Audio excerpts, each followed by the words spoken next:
Well, good morning. Here it is. It's Friday morning. We've made it. We made it to the end of the this first full week of January, and of course today is January the 10th.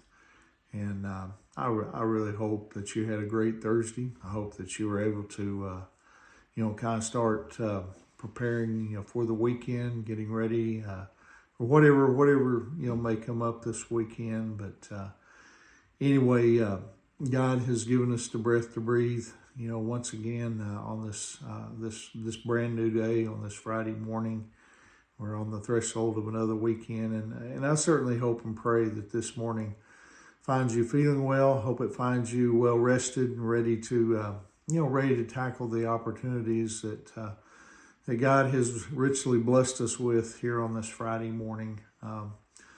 This morning, I want to bring a devotional to you, share one with you entitled 5 plus 2 divided by 5,000. And of course, it's in this covers John chapter 6, verses 1 through 21 this morning. Now, in John 6:11, it says, "Then Jesus took the loaves, gave thanks to God, and distributed them to the people. Afterward, he did the same with the fish, and they all ate as much as they wanted." Crowds followed Jesus, wherever he went. People couldn't get enough of, his healing miracles. And when he crossed the Sea of Galilee and he headed for a remote hillside for some alone time, 5,000 men, along with an untold number of women and children, they joined him. But only one of them packed food for the journey, a young boy who carried 5 barley loaves and 2 small fish. Now, the hilly location was miles and miles away from any place that sold food.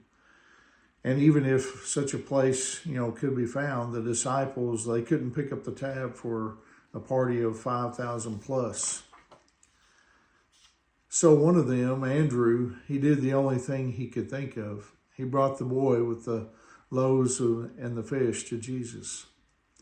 Notice the first thing Jesus did after he accepted the boy's food, he gave thanks. No matter how meager the resources might have seemed, they were a gift from God, and he treated them like one.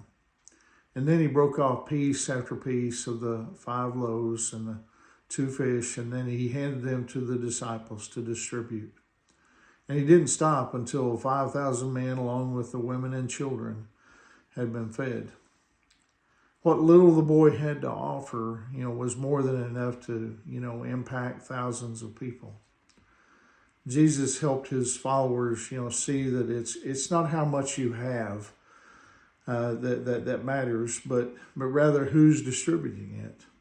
What seems inadequate to us may be just enough to accomplish something incredible. After witnessing Jesus' miracle, the crowd got overly excited, and they tried to, they wanted to make him, their king. They imagined him, using his power against the Roman Empire. Excuse me. But Jesus, he had a much greater role to fulfill. And so he quietly slipped away into the hills for some much needed alone time. He had met the people's needs, but he had no interest in, meeting their expectations. Now that night when his disciples couldn't find him, they got in their boat and they rowed back across the Sea of Galilee without him. They didn't get far. The Sea of Galilee was known for, its sudden violent storms.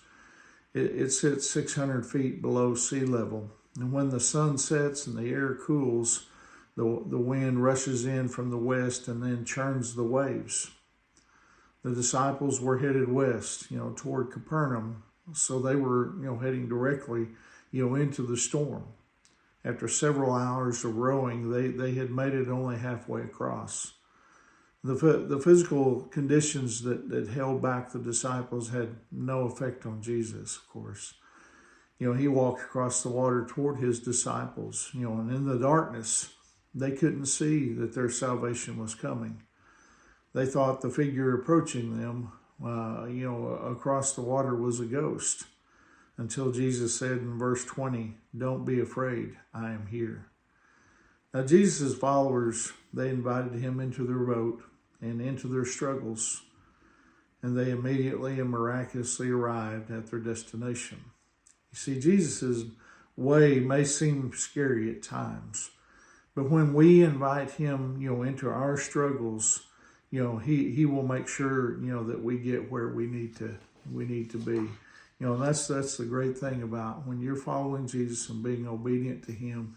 He's going to get you where, he wants you to be, and he's going to help you to follow his will if we're obedient in doing what he wants us to do. And so anyway, I hope that encourages you here on this Friday morning. I hope you have a wonderful day. And as always on Friday, I'd like to tell you, if you find yourself close to Hydro on Sunday morning and you don't have a place to worship, come join us at Hydro First Baptist Church. We would love for you to come and worship with us. And so anyway, remember, Angie and I, we love you guys, and we're praying for you. And Lord willing, I'll see you soon. God bless you.